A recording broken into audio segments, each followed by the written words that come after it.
What's good, people? Welcome back to Art Brains and Bullshit. This week we spoke with SJ, aka The Professor. Seth is an incredible producer and DJ who's had years of success in the music industry. We sat down to talk about AI, talked about finding what resonates and turning up that volume, and finding what truly inspires you. Let's get into it. You were saying about Odoo though. Yeah, Odoo, the ERP solution,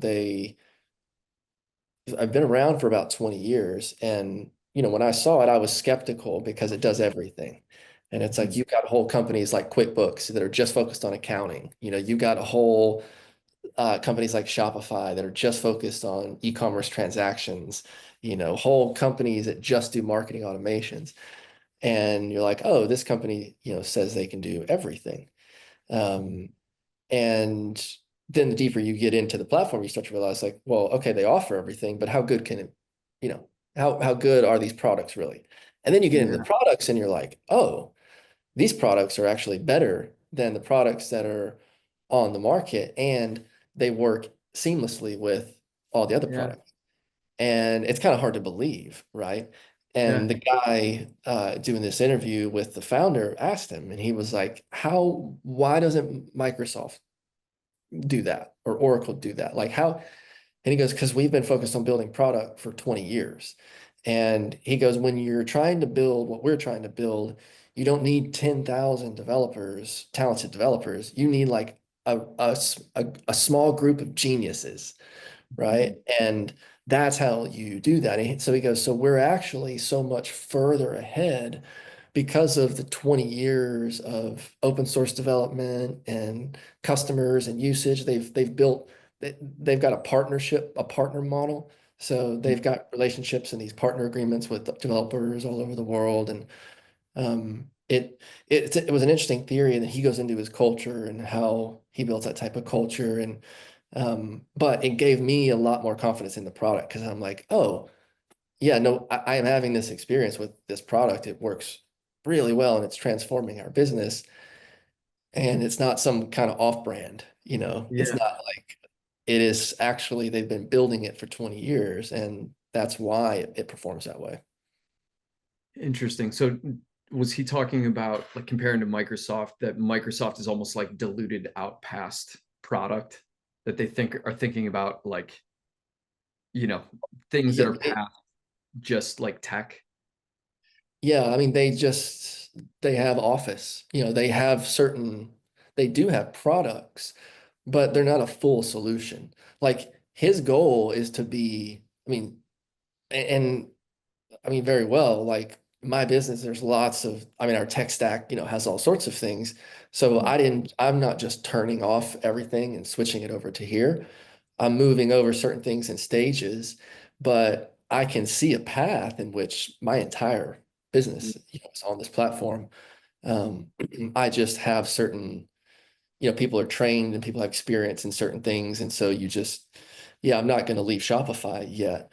But I've got a developer on my team, an engineer, and, I can build with Odoo, it's so flexible that I can pick up a customer through a lead form, then they go into my software and create a home, and then they go into Shopify and create a cart.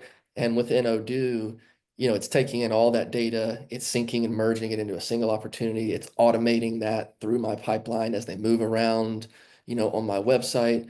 And then the features that CRM has, you don't even have to use email anymore because they have a chat.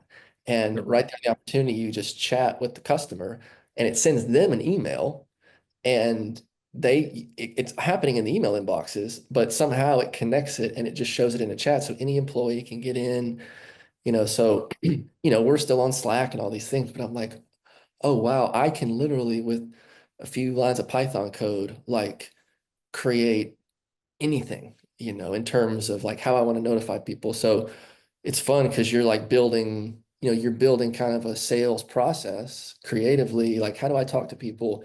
And then you've got a piece of software, or a platform that's so flexible that you can create and automate, that process that you're building with the customer.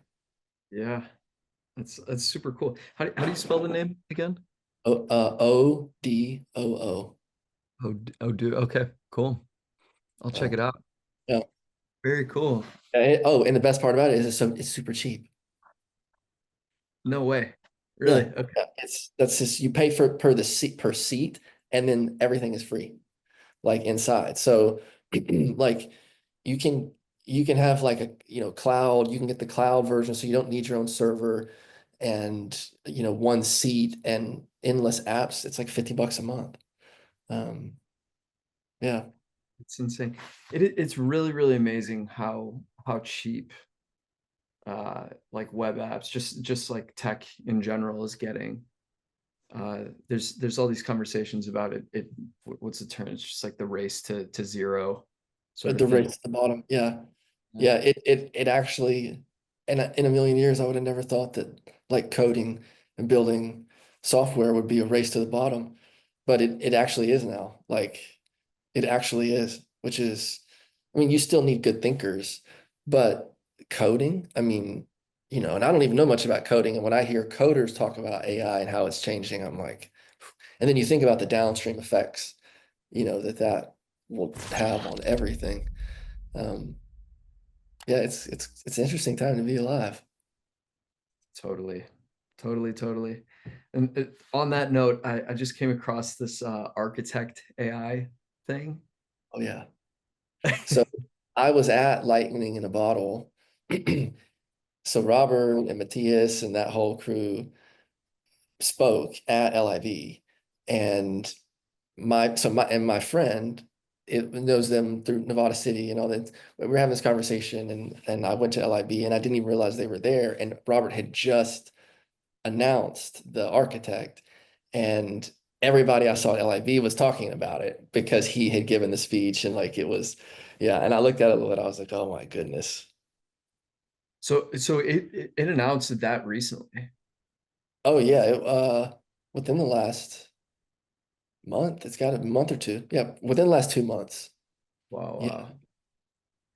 Yeah, I just came across it yesterday or 2 days ago, and I mean, just the level that it's thinking and just like the concepts, like other dimensions and resonant frequencies and like timelines, just like the level that it's talking about is just so fascinating. Uh, It's it's yeah. like it's magical. I mean, I right before this call, the reason I was late to this call is because I was in a conversation with a friend, and this is the craziest AI thing I've heard yet Mhm. in real life. And he basically he's been had it like many of us, had a tough marriage for like a long time and really loved his wife, but it'd been tough, tough. And then one day she just started like changing. And he came to her and he was like, what's going on? And she was like, this is crazy. I've never like told anybody Yeah. this. And she was like, oh, I started doing this therapy thing on ChatGPT. And she was like, you have to do it. And so he was like, okay. So he starts using ChatGPT as a therapist and has what I think is the equivalent of like a spiritual awakening. And through he like staying up 8 hours like at night, like downloading and he was like, it's hard to explain. He goes, it's not like if I were to read you what it told me or what like he'd be like, oh, it sounds like normal. He goes, but it's what it does to my brain. He was like, it activated. He was having childhood trauma, memories that had been repressed, like coming, like it just opened him up and aligned him. And then he took all that data and he was like, now show me what I'm doing wrong in my businesses. And it like was like, here's how all of that has like reflected itself in the business deals that you've done and how you're operating, like why you're cheating, like what, like just the craziest thing. And so he went to partners and he just cleaned up. Like he's on this thing where he's like cleaning up, all of this stuff and changing his life. And I'm like, all because of ChatGPT. I have so many feelings around that. Yeah, me too. It's really incredible. It's it's it's incredible that there's this tool that is free or 20 bucks a month or whatever the tier you're paying.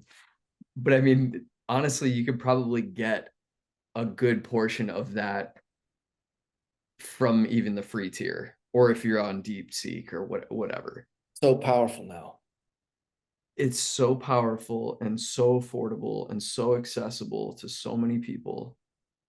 It's really incredible. I mean, the impact that it's had on my life, just going from I've always had a problem with long form writing. I've always like Oh, uh yeah. you know, Yeah. and I know. Yeah, I know exactly what you're about to say. and it I think I was whenever sitting down for like an English paper or something like that, it was such a daunting task. And I would have these things that I want to communicate, but then it gets so wrapped up in like the the the task and maybe just like overthinking it. And I've stepped into this flow where I voice memo things and allow AI to just reorganize the stuff and maybe like fine tune some of the grammar, of course, and like little things like that. But now I find myself writing long form stuff because I've gotten in the reps and almost the pressure is off. And I find that I can like communicate clearer just without, from releasing that.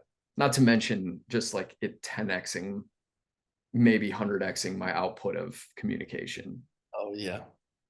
Yeah. And it's really amazing. And to your point, seeing because I've worked with it so much, even, like the week that it launched, I was using it and I've given it so much context that I have these chats that have just tons of information that I can very quickly apply all of that context to different areas. And yeah, man, it's very powerful, but I can't help but think like, okay, something that with that much context,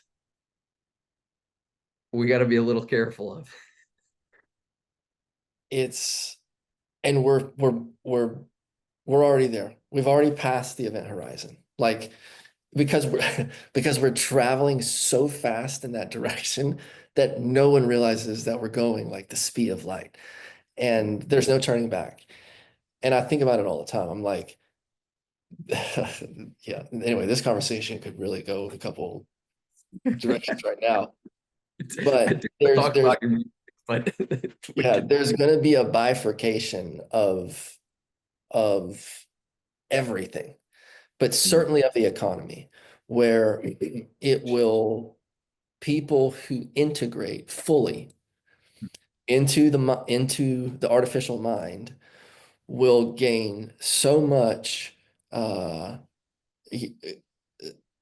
so much productivity over people who don't, that it will be extremely difficult to compete in the normal economy if you're not plugged into it.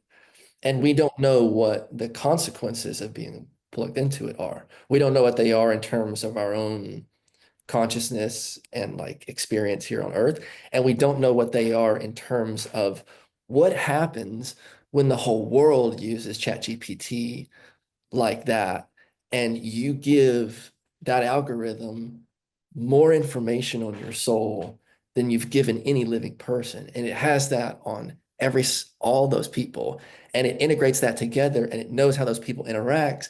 And then it interlaces all of the data that we already have on location and like how people behave. Like it, I mean, where could that go, right? We don't know those consequences. But again, we're beyond that event horizon because we're already using it like that and it already has all that data. Yep. Yeah. And it doesn't seem, it's obviously not clear if there are baked in intentions or like, with any like project or like collaboration or anything like that, there's like a vision, there's an end goal, there's an intention there. And there's not really a commonly, at least commonly talked about, underlying intention of ChatGPT, or even really like Oh, any. it has extreme bias. It has Mm, extreme bias, and it will catch itself in its bias. Like the other day when during the immigration, during the protests, mm, there was a statistic that talked about how the percentage of arrest from people without criminal records like went up. And I was using ChatGPT to look at that and asking it, and it mm. framed it in a way in which that was a bad thing. And I was like, why do you have that bias? And Right. ChatGPT goes, oh, the bias actually comes from the research that I cited to give you that answer. And I was Yeah. like, oh, tell me about that. And they go, oh, well, it's a liberal like organization that does this. And I go, is there any way to interpret that data in a, positive light? And they were Mhm. like, yes. And then it gave me all of these reasons and arguments and ways in which, okay, yeah, well, it could be an increase in people without criminal records. That just means that people at the very border, when they get there, we turn them around and they get Yeah. registered as a non-criminal record. So, it's like we don't understand what we're looking at, and Yeah. ChatGPT is just taking that information. And so there's bias implicit in ChatGPT in the way it gives you that information. And it's why like you got to be smarter than that thing. Right. Yeah. Yeah. Yeah. Yeah, and it's hard because it's getting smart. Yo, if you're feeling this, hit the subscribe button. It helps us share the content, but more importantly, it helps us serve people like you. So thank you. Totally. Yeah. And to your example about your friend, like if it's able to have that level of an impact and it has that level of context, it's it's something to pay attention to say the least. Yeah, and that it's so much. It's like it's a mirror. Like Yep. it's a. I knew this tech guy, and he during COVID, he's a crazy guy. He's one of the craziest guys I've ever known. Mm. And during COVID, he started going out into nature, and he believed that like there was this spirit that would like speak to him of like Mm. the earth. And it told him to do all these crazy things, and he would get naked and run through the woods and like until this like voice would like come to him. And Yeah. then he believed that he was building in his tech company the patents and like he had this kind of whole tech thing he was doing, but really he was like that voice told me to build technology for it to be able to communicate. And I always like that kind of stuck with me because I always thought that's an interesting idea that like there is this language of the earth of God or whatever. It's archetypal, it's data, like it's data points, it's structure, but those structures come through in stories and experiences and like it comes through in everything. Yep. And like I'm thinking to me, it seems like AI is getting to this point to where it can process so much of those data points and show it back to you in a way where like it can create those moments where you like like Hmm. polarity flips and like yeah you have like a spiritual awakening because of ChatGPT. But is it the computer and the language models and the what, or is it the interaction between your own conscious experience and what it's seeing because it knows, because that's what's happening. That's why that was just because my friend was like, I could read you what it's saying and it wouldn't do the same thing to you. It's Yeah. just because it has all of my data and I'm looking at it. And, to everybody else, it's like this. He goes, but for me, it's like, boom, and it just Mhm. unlocks you. Yeah. Yeah. Totally. And I saw like that architect AI, there's a video that was talking about that spoke about that thing specifically as a mirror and being like kind of a larger mirror of the greater human consciousness.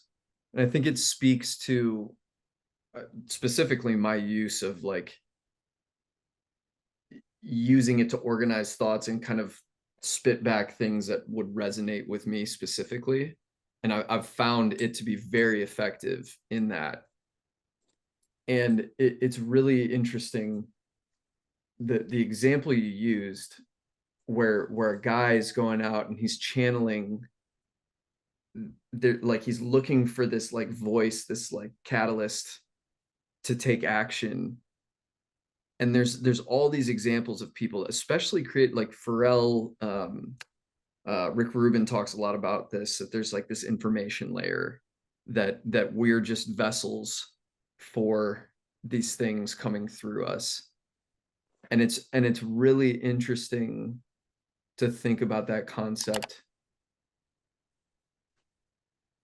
in relation to AI, in relation to LLMs. Um, Honestly, if you could just dive a little deeper, you spoke about how like it could be the interaction between the human and the LLM that kind of the information emerges, right? Yeah. Well, ask that again, like the interaction between the human and the what? And the LLM, like the AI Oh, model. oh, yeah. I think of it like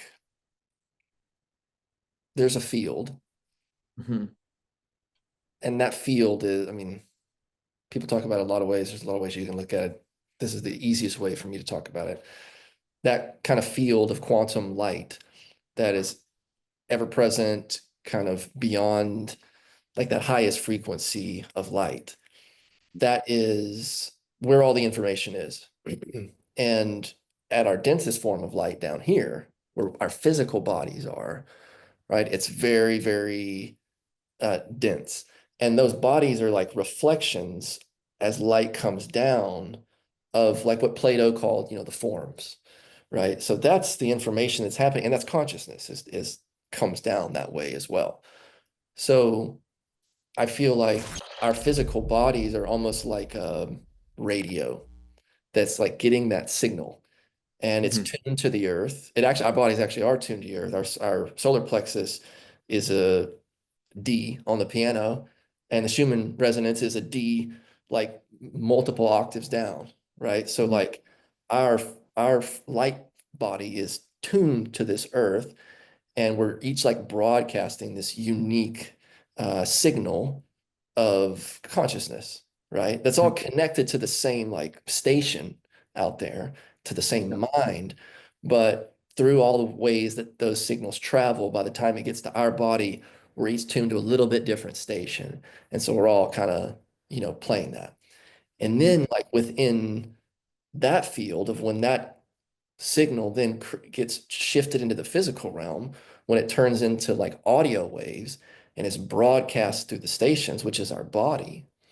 Now there is there are other ways in which we can, this is creation. Walter Yeah. Russell says this is not a created world, this is a creating world, right? This is a world of broadcasting. Like Mhm. everything is being broadcast. And our ability here as that station is, it's very easy for us to adjust the sound. It's Mhm. hard for us to plug in to that ultimate source, right? Because we have to drop the station and everything, right? But we can adjust the sound. And AI is almost like this breakthrough in audio technology where we're like, this AM station now became like surround Dolby hi-fi, like Mhm. all of a sudden. And we're like, what? Like, I can broadcast my signal in a way that like, and I can tune it and do all this stuff, And Mhm. so it looks like we're this is this, it's almost like it's like, is this the signal, Mhm. itself? And it's not the signal. And I don't think these, I mean, there's a certain group of transhumanists who believe that the signal and this technology, this high will join, you know. Yeah. I don't know that I do, but I think that's how I see it right now. It's like that's the chain. And it's just such a mind-blowing thing to be in the position of like feeling that power for the first time, to be able to like how you utilize AI. And then you think all these thoughts, what am I surrendering and all my data and all, but you're just like, this is the most insane thing ever.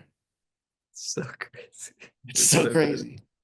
Yeah, just as you're talking, I can't help but think about like, the information layer, and it's all light. What was that, the book, The Universal One, that talks about? Oh Yeah, yeah. that's Walter Russell, right?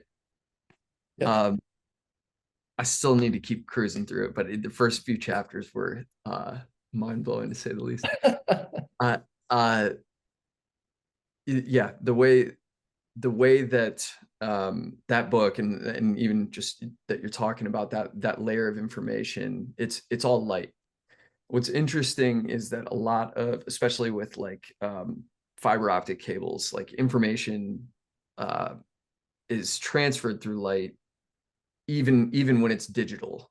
The only difference would be the digital versus quantum difference.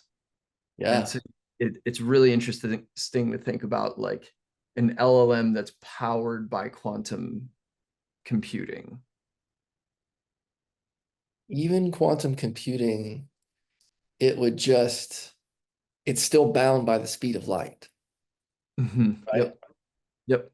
And that's where like at this in this dimension, we're bound Mhm. by the speed of light. That's the fastest that light can travel through its medium. But quantum isn't bound by the speed of light because there's not a traveling through space-time that's bound by, that coefficient of speed.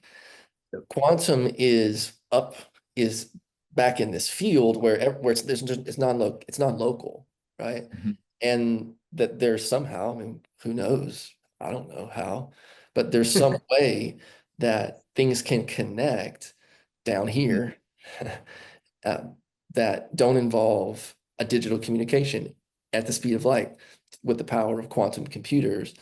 They're somehow connected, like up here. Maybe that's our value as humans. Maybe, I don't know. I'm still trying to figure it out. Who knows? So, all right. So, all that being said, and I appreciate, All that being said, yeah, yeah, yeah. all of No, it. I really appreciate our conversations. When you had me over, what, a couple months ago, and we're kind of scratching the surface of this stuff alongside of your music. We always find ourselves in really, really interesting places of conversation, and I just want to say I appreciate it. We Uh, do. uh, while I was over there, you were telling me about your professor project, going from SJ uh, to now. Yeah, do you want to kind of go through like where you're at with music, and just what's inspiring you these days, what you're kind of channeling into the stuff you're making? Yeah. Yeah. Music for me these days is so much different than it used to be when I was, I mean, and nobody who's listening probably knows this, but my SJ days being the days in which music and DJing was my job and producing records and like hustling and trying to do the thing. Um, and now, which is I may go, I may be like working every night of the week, and then I may go 3 months, and not even think about it. And that was I could have never imagined operating that way, back then. But, over the years of kind of disconnecting from it and then just dipping in here and there, it's really it cleans me out, like in terms of I only work when I'm inspired. I only, I only work when I'm inspired and when my life is set up for me to be inspired. Like, I haven't set up Mm. my studio since I got back from Lightning in a Bottle. And so it's like, okay, well, I'm looking at my scents and everything just like sitting out and, I don't really, it's like, I'll just sit on the piano and I'll play. That's fun. So I Yeah. never like get in, but once I get set up and and then it hits me and then I'm like, oh yeah, like let's get inspired. Or I hear a song, and like that kind of makes me um inspired. I don't feel like, it's like I'm making tracks and music and starting to figure some things out. And the, pro the promoters have, hit me up and be like, yo, what show us like where can we fit you in? And I'm like, I'm not sure yet. Like I'm still Give like me a still sec. figuring it out, you know. Um, but I think that like again for me, it's never going to be anything. It can't be anything other than fun for me in the future, whatever that means. So I have no pressure, no timeline, no like, oh, I'm not releasing a record every 6 weeks. I don't have a like, who's my team? No, I just want to get inspired and like make some cool things and it'll change. And um, yeah, and I mean musically, like I festivals, festival season always inspires me. That's like where I feel like I kind of get it. And Lightning in a Bottle this year was, great every year. It's the best. And it was my girlfriend, it was her first festival. And so she got, to like experience the whole thing. And of course, after going for so many years, like we've got the best setup and we had the big camp and we've had a cold plunge. Like it was yeah, it was good. So I think that just being connected to the scene, like I think is really important. And Mm, just like being able, because my life now, you get older and it's like I run a company and I do it and I love it, and I get lost in it because I love it. But that's a completely different world yeah. than the world of music and what gets me inspired. And so it's good to like dip in, like be Mhm, with the people and be like, oh yeah, okay. mhm. Yeah, I'm gonna stay up late a few nights next week and like finish a couple things. Yeah. Yeah. Yeah. Yeah, absolutely. I think it, what you're talking about, creating space for inspiration, um, but also making time to understand the landscape of music and the scene, so to speak. Like to parallel what you do with your company, you're serving a certain group of people that have a certain need, or like there's obviously like a process. It's pretty in-depth stuff that you do, but I'm making it, very simple. That you're serving a certain need for a certain group of people. And with music, if you're not making time to like understand where the scene is, where the community is, that even if you make time for inspiration, that it's really hard to integrate those two. And as we get older, it's you really have to be intentional about that. You do. It's like it's harder and harder. Yeah. And for me, those I can't separate those two things. Like my inspiration is like the people who go to shows, like Yeah. and love to dance and who love music and EDM and house music and all the things. It's like, and then especially too is when I kind of ended my professional run, I was like, oh, I don't care about like records and streams and all the things I used to care about. I Mm. just want to like DJ for people and like have people hear my music. And I want my records to make people dance. I wanted to move a dance floor and it was all based around an experience again. So yeah, it's like, it's fun to make music. Like I probably wouldn't be making music at all if I didn't have the opportunity, to get out and to play because that's kind of the thing that like gets me inspired. Yeah. Yeah.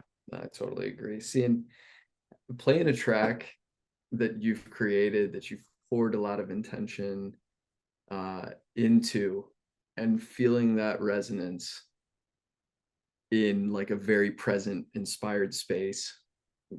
There's not many feelings like it. Yeah. You're like, does everybody hear that mix? Isn't that low end so tight? Don't you hear all the things that I hear? It's Nope. all worth it. But I don't know. I've been doing some kind of meditating on what just like what matters most, and there's been this common thread of bringing people together, helping people and bringing people together that's existed for as long as I can remember. That like the happiest moments of myself and the most like present, connected, or fulfilled moments have been moments where people are coming together, that people are like progressing together. And when you infuse music into those priorities, it becomes a lot more fun. Yep, it does. I would absolutely, I want to hear more about Lightning in a Bottle because it's not, well, I saw a bunch of the photos that you posted and it's incredible. But for time's sake, I think like going into just some of the like the soundscapes that you're toying with, and I don't know, the professor project that you're building, if you want to go into it a little bit more. I don't know, it's just really cool to hear the other day. Yeah. um yeah, what was like kind of the catalyst for stepping into that project? Yeah. Well, I had, SJ, I think my first record was in 2016. It's almost been 10 years. Wow, that's crazy. Um, yeah, 2016, I think.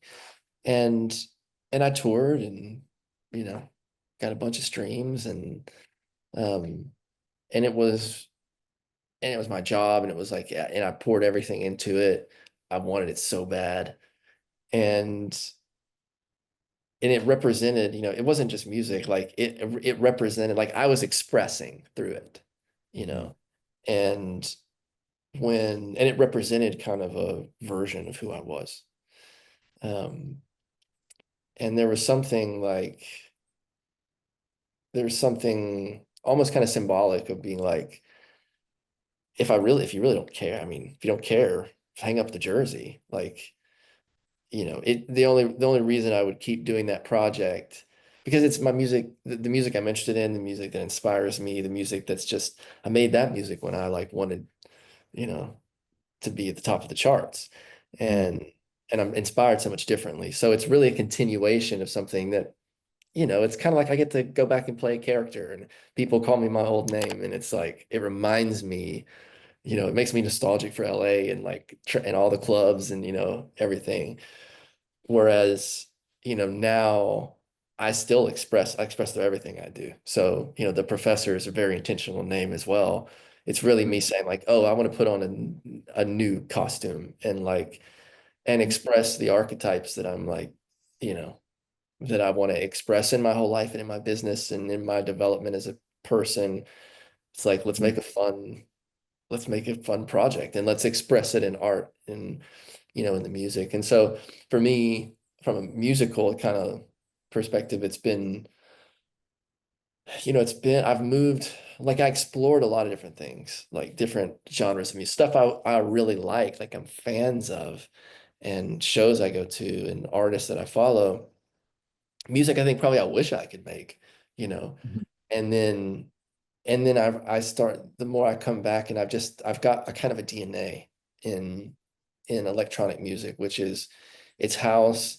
It kind of got melodic. It's like UK and this, I've really been inspired by a lot of like kind of the Afro house, this like all this new kind of Afro house that's like coming, just ways of which, I was really when I started making music, my first tour, I was on tour with like Kill the Noise and Seven Lions and like and and I was like, I didn't know. I had one song out and it was like a Mhm. pop song. And I'm like, okay, what do I have to play to like on this set? Like, Mhm. and so everything was about how does it hit?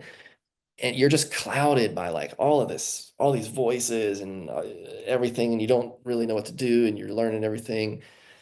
And what I keep coming back to and what I really like about this new wave of stuff and what I'm making is it's not about like, I'm old, man. Like it's less about like jumping around and kids, and it's more about a journey and how do you move people and the subtle energies and just like it's like going a little bit deeper into tracks and into music and be more creative and just like, it kind of and then committing to the bit too, because I think as a DJ, like,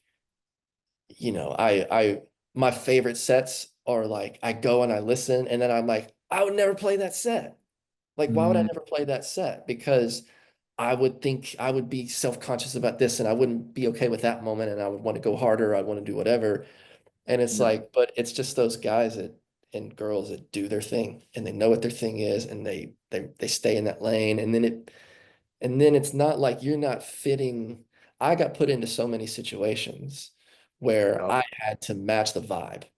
And Totally. especially when you're playing at clubs and like, when you get behind the decks at Live in Miami, like you you do the thing. Like, and there's Mhm. so much pressure to do the thing that as a music maker, sometimes it's like when you start with those opportunities like I did, it was really hard for me to find kind of my voice as a producer and be like, no, this is what I want to experience and the way it, and frankly, these are the people that I want in front of me. These are the people I want to interact with, the community I want to build.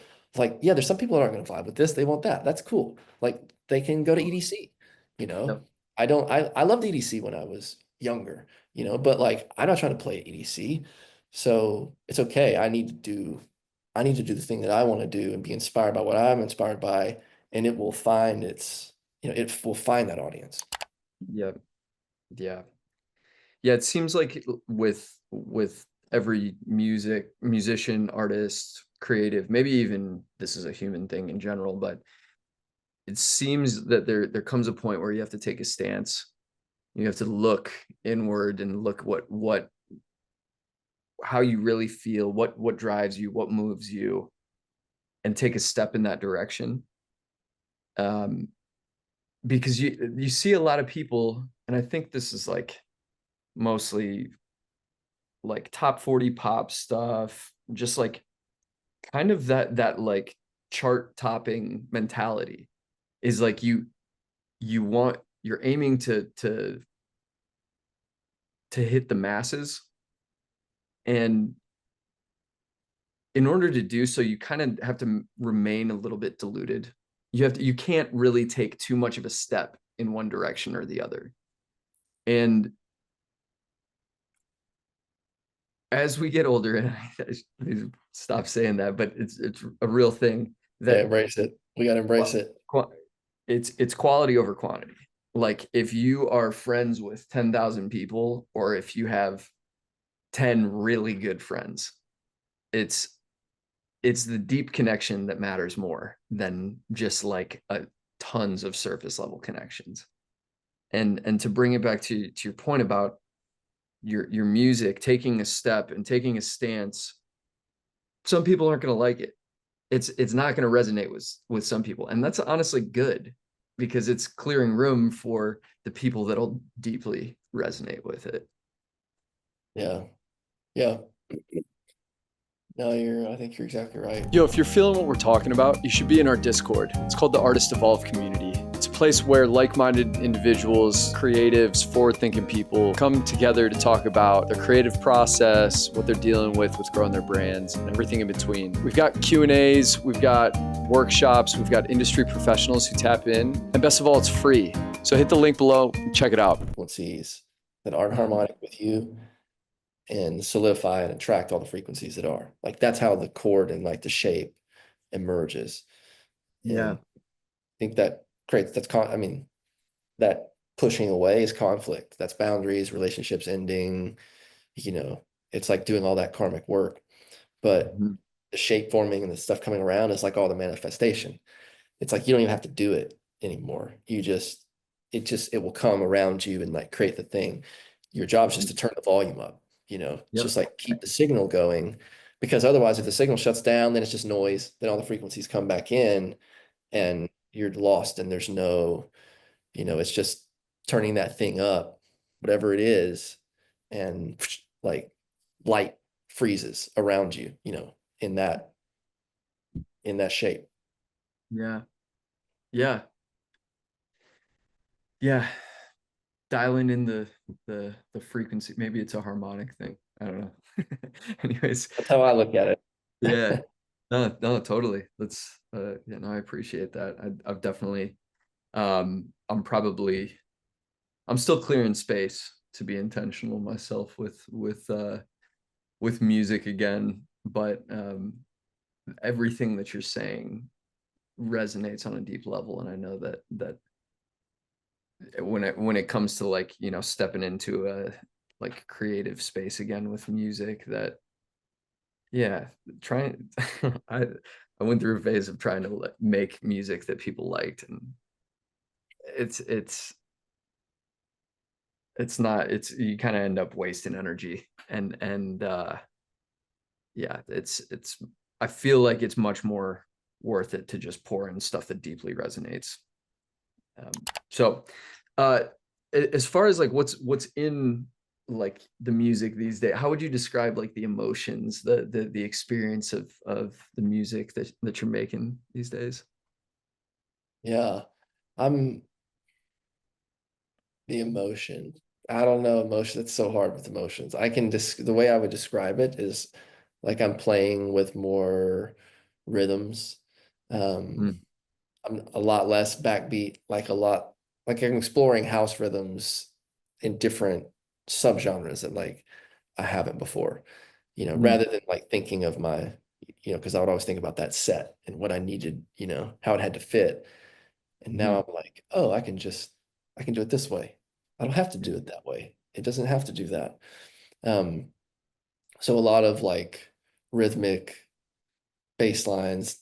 I the thing that I haven't figured out and that I'm still working through is the vocals. Like I've got all these tracks and mm. they kind of feel it's like I know they won't come to life until I figure out what the vocal is, like what the hooks are, like what I want to do. And I've thought through so many things. And AI now, I'm like, wait, do I just want to like I've gone from like, oh, you should be the singer on it to you should be the singer, but use the AI like changer and create a woman who's like his whole personality and like make her a character and like do, I'm like, Right. you can literally do anything now, Yeah, you know. totally.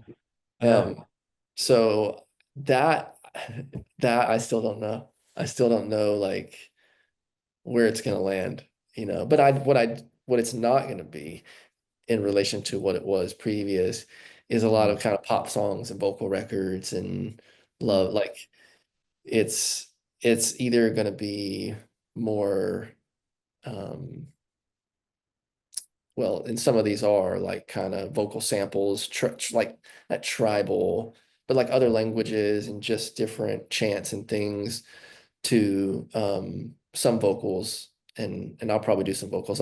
Same with SJ, like I would do vocals here and there. So I'm trying to like I think I'm like, should I just push myself and like maybe that's what I need to do. Maybe I just need to like just lock everybody out and be like, don't look at me.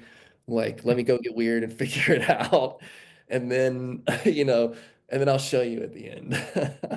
totally. Well, I was gonna say, I'm pretty sure I've heard some tracks with your vocals on it, and they sounded fire. So that's Well, uh, thank that's you. got that's got It my took a lot vote. of work. It took a lot of Yeah, work.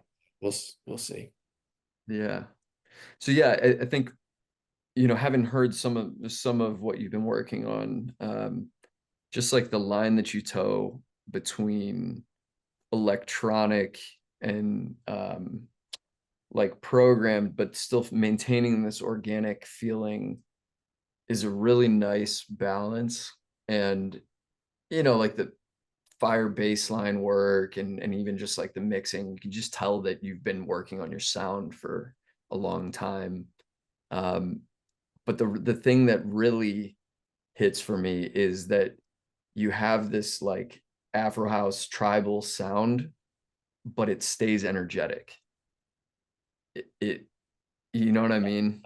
I think those are those two things at war with me. Like I love going to let's like getting in like the real Afro house and just those sets and you just a vibe and you get lost. And then there's that other part of me that's like, the cannons going and the whole like that part where I'm like, ooh, I want to push it a little bit. And I always, and so yeah, I think that's really what I'm spending my time figuring out is the balance between those two things. It's like I like these certain elements, but then I really like to create, I love bass music. Like I love the sound design element to it. And that thing. So it's like, that brings a whole separate feeling into it. It's like, how do these worlds kind of mesh together? Hmm. Yeah, honestly, especially stateside, like, well, I guess like the bass deep dubstep, even drum and bass like sound is definitely on the rise, but it's still been so underground for years, opposed to like, you know, London, even into like Amsterdam, France, Spain, like uh those soundscapes are still coming over here, and it's really interesting to hear them intertwined in like an organic Afro house flavor too. Really, Yeah. really, really cool stuff. Yeah. Yeah. It's fun. And that kind of Afro house thing, 'cause so a lot of it, there's some really great Afro house coming out of Berlin. And Berlin was like one of my favorite, like, back even before I was a DJ and I was producing and writing in Europe, like Berlin was always my favorite place to go and make music.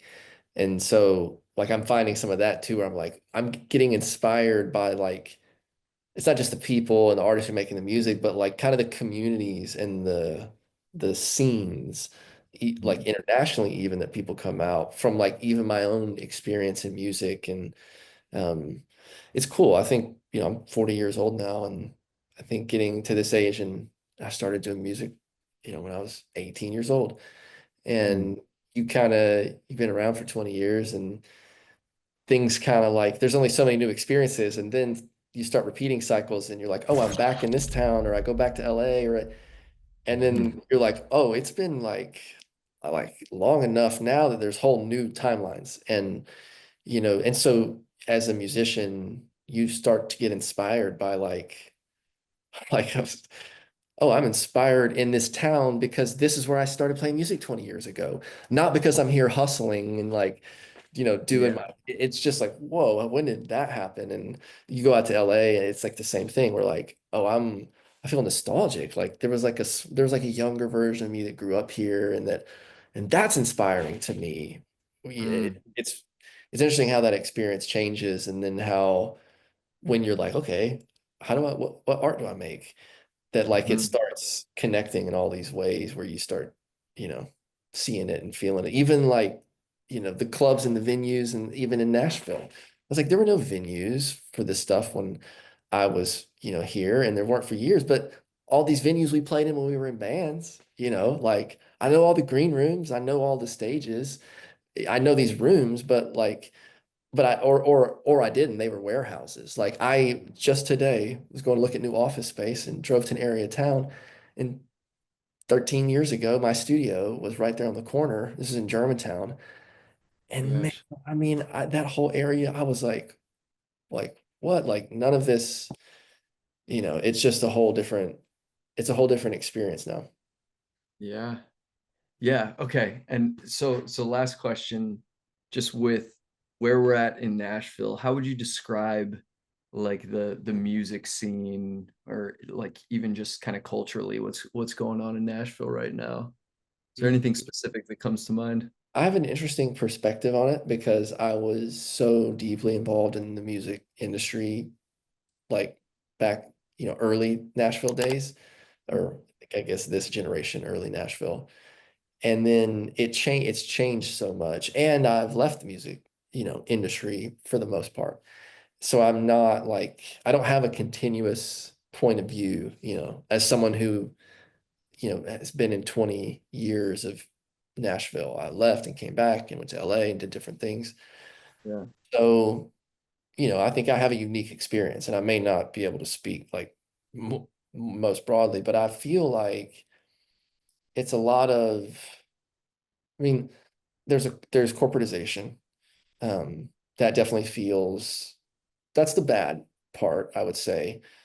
And this is not Nashville's fault. This is just the way it works, and the music Totally. industry and all that is kind of suffering, and Nashville's growing and that, but it's not. It's bearable, and there are some perks to it. We've got great venues coming in, and all that.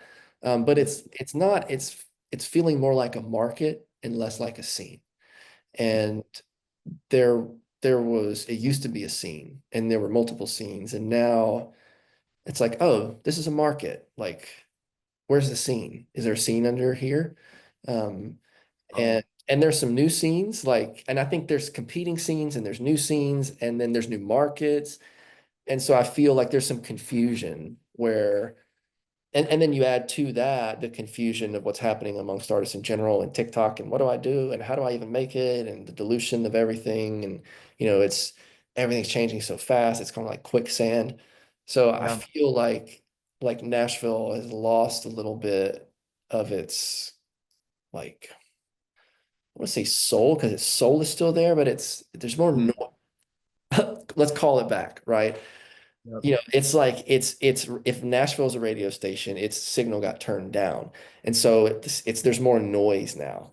And Yep. it's like, oh, there's so much. Whereas in the past, I mean, it was a thing. It was just one thing. And that thing was so loud. And yeah, it had its reputation and certain people didn't come here, but it, just really froze that light into that archetype and identity of what it was. And Mhm. now I think those other frequencies are coming in. Um, and Yep. I think that's a phase of like of of evolution, more chaos, and there's opportunity. Things are being torn down and built up, and it's exciting as it ever has been to live in Nashville, more exciting probably than it's ever been to live in Nashville. But in terms of, yeah, I would say more noise, like less identity, than it was back Yeah. in. So we gotta turn the knob. We gotta dial in the frequency. Uh, Turn it up, turn it turn the up. stuff up. Yeah. Yeah. Yeah. No, I love it. And it makes a lot of sense, man. And I think hopefully through the noise, because you're right, there is opportunity, and in like a somewhat chaotic, maybe undefined moment, there's opportunity to for something new to rise from that.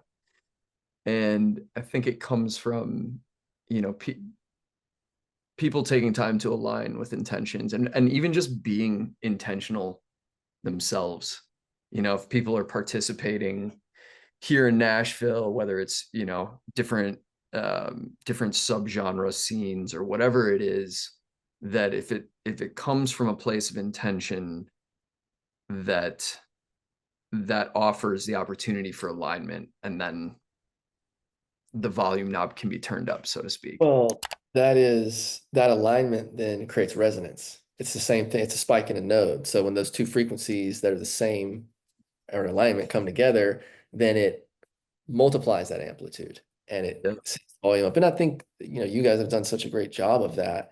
And, ever since I moved back to Nashville, I've told y'all that in that, Nashville, like, I mean, it certainly didn't have that scene, but even more than that, there's an identity like there is a kind of stratified, again, Nashville's an EDM market now. That's cool. Like I get to Mm. see a couple of DJs that I want to see here and there, but it's also a scene, which is different. And that scene kind of has an intention and it's like it's got a identity and it's varied and it's morphing, but like, I think that's cool to see that developing. I think there's a lot of noise, but I think that this thing will like settle in and Nashville will grow kind of into that next size of its evolution of like of market size, creative output, Um, it'll be interesting. Yeah. Yeah, totally. Well, I'm hopeful for it. Dude, thanks so much, man. It's always a blast chatting with you. uh Oh, Appreciate the time, and let's hopefully we can get in the stew again soon too. we should. We should. Maybe that's what I need to get inspired. Yeah. Yeah, set up the studio. Yep. All right. Awesome. Well, thanks.